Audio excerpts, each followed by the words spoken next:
insulin, antibiotik, bahkan vaksin, semua itu bisa diproduksi berkat bantuan mikroorganisme. Siapa sangka makhluk yang tak terlihat oleh mata ini justru jadi kunci penting dalam dunia farmasi modern. Berdasarkan peran besarnya itulah, hari ini kelompok kami akan membahas topik yang sangat relevan bagi kita semua sebagai mahasiswa farmasi, yaitu mikroorganisme dalam dunia bioteknologi farmasi. Assalamualaikum warahmatullahi wabarakatuh.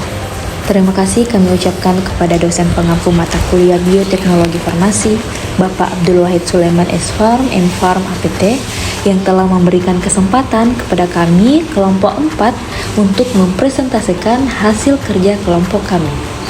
Perkenalkan, saya Ikhwatun Mutmainnah yang akan bertugas sebagai moderator pada presentasi kali ini. Adapun anggota kelompok kami yaitu ada Latifah yang akan menjelaskan tentang peranan mikroorganisme dalam produksi obat, ada Titi Nurul Huda yang akan membahas keunggulan dan jenis mikroorganisme, ada Kak Indasari yang akan memaparkan produk rekombinan yang dihasilkan oleh mikroorganisme, ada Nur Fauzia Bahtiar yang akan menjelaskan tantangan dan kegunaan mikroorganisme, dan saya sendiri yang akan menyampaikan materi tentang tahapan produksi biofarmasetika menggunakan mikroorganisme. Baik, langsung saja kepada pemateri pertama, Latifah, disilahkan. Baik, terima kasih Kak Ikhwatun. Jadi saya akan menjelaskan apa itu mikroorganisme. Mikroorganisme atau mikroba merupakan organisme hidup yang berukuran sangat kecil atau diameter kurang dari 0,1 mm dan hanya dapat diamati dengan menggunakan mikroskop. Mikroorganisme ada yang tersusun atas satu sel atau biasa disebut dengan uniseluler, dan ada yang tersusun dari beberapa sel atau biasa disebut dengan multiseluler.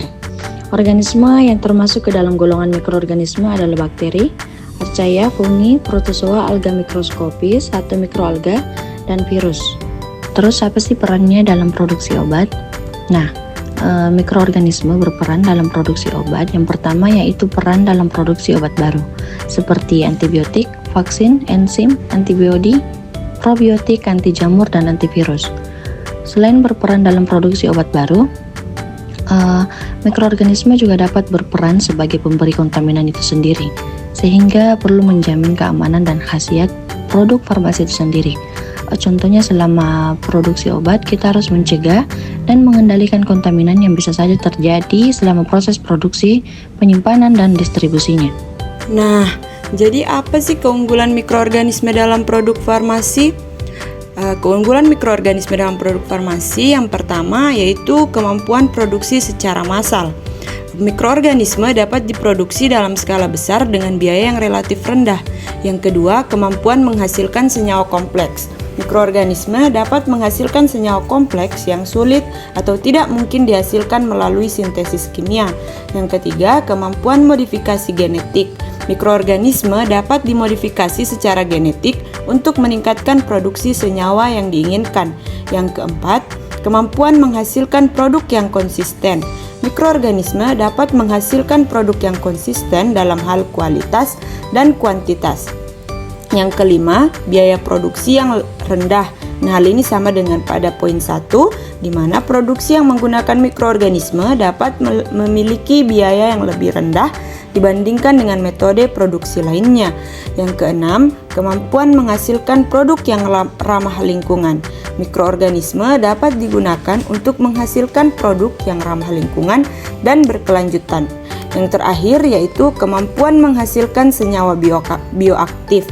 Mikroorganisme dapat menghasilkan senyawa bioaktif yang memiliki aktivitas biologis yang spesifik. Nah, di slide sebelumnya kita sudah dengar bahwa mikroorganisme memiliki peran dalam produksi farmasi.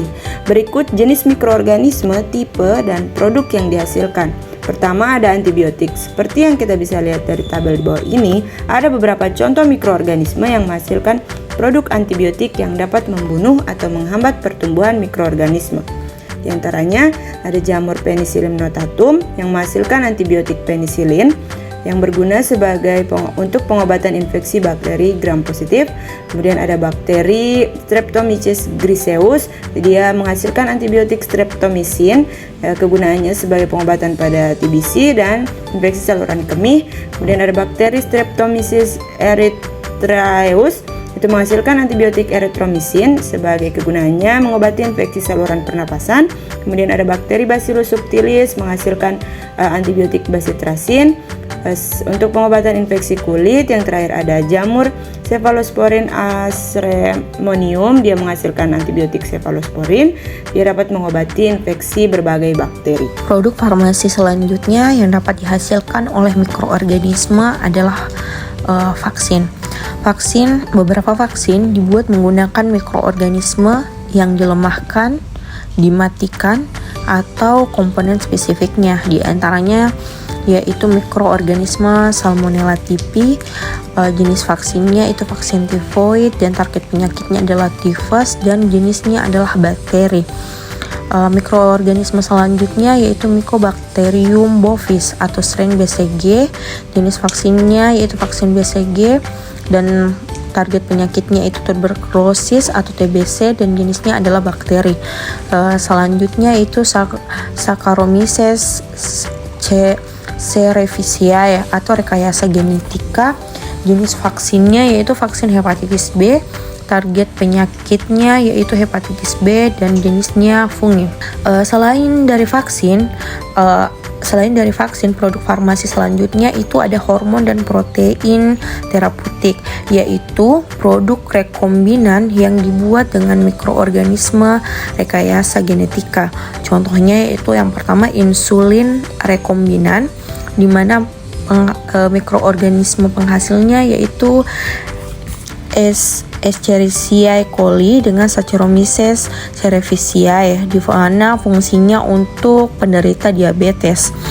Yang produk yang kedua yaitu Human Growth Hormone atau HGH, mikroorganisme penghasilnya E. coli rekombinan dan fungsinya yaitu terapi pertumbuhan.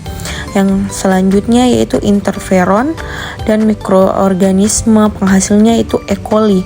Fungsinya itu untuk terapi kanker dan virus hepatitis C dan HIV. Produk selanjutnya itu erythropoietin atau EPO, CHO cell atau mamalia bukan mikroba, tapi konsep serupa. Fungsinya yaitu untuk anemia, terutama pada pasien gagal ginjal. Setelah hormon dan protein terapeutik, ada imunomodulator dan probiotik seperti Lactobacillus bifidobacterium, yaitu untuk memperkuat sistem imun, digunakan sebagai probiotik. Senyawa dari Streptomyces juga bisa bertindak sebagai imunomodulator. Produk selanjutnya adalah enzim terapeutik yang digunakan untuk mengatasi defisiensi enzim atau terapi lain. Di antaranya yaitu enzim asparaginase, di mana jenis mikroorganisme yang dipakai yaitu bakteri E. coli dan kegunaannya yaitu terapi leukemia. Selanjutnya streptokinase dengan jenis mikroorganisme bakteri Streptococcus, kegunaannya yaitu untuk menghancurkan bekuan darah seperti stroke ataupun serangan jantung. Selanjutnya itu dinase dengan jenis mikroorganisme bakteri Pseudomonas aeruginosa. Kegunaannya yaitu terapi fibrosis kistik. Yang terakhir adalah vitamin. Ada beberapa vitamin dibuat dalam skala industri oleh mikroorganisme seperti vitamin B12 dari mikroorganisme penghasil Propionibacterium shermani yang berfungsi sebagai sistem saraf dan darah. Yang kedua yaitu vitamin C atau yang biasa kita kenal sebagai asam askorbat, yang dimana mikroorganisme penghasilnya yaitu Acetobacter atau Gluconobacter yang berfungsi sebagai antioksidan serta kekebalan tubuh. Selanjutnya proses produksi. Jadi bagaimana sih proses membuat produk biofarmasi seperti insulin atau vaksin dengan bantuan mikroorganisme? Nah, proses ini umumnya terdiri dari 7 tahapan utama. Yang pertama ada seleksi mikroorganisme. Tahapan ini tujuannya untuk mencari mikroorganisme yang secara alami bisa menghasilkan produk biofarmasetika atau yang bisa direkayasa genetik, seperti E. coli yang bisa digunakan untuk memproduksi insulin dan interferon. Tahapan kedua ada rekayasa genetik. Nah, setelah mikroorganisme dipilih, kita masuk ke tahapan rekayasa genetik di mana langkah-langkahnya seperti gen target, misalnya gen insulin manusia diisolasi. Nah, gen tersebut dimasukkan ke dalam vektor plasmid di mana kemudian ditransformasikan ke dalam sel mikroorganisme, misalnya E. coli. Nah, hasilnya mikroorganisme tersebut akan mampu memproduksi protein target. Yang ketiga ada fermentasi atau upstream proses. Nah, tahapan ini bertujuan untuk memperbanyak mikroorganisme dan menghasilkan protein dalam jumlah besar. Fermentasi dilakukan di dalam bioreaktor biasanya, di mana kondisinya pH-nya sekitar 7, suhu di antara 30 hingga 30 derajat Celcius, dan aerasi serta agitasi dikontrol ketat. Nah, durasi fermentasi bervariasi, umumnya di antara 12 hingga 72 jam, tergantung lagi jenis mikroorganisme dan produknya. Tahapan yang keempat ada isolasi dan pemurnian atau downstream proses. Setelah fermentasi selesai, kita perlu memisahkan dan memurnikan produk.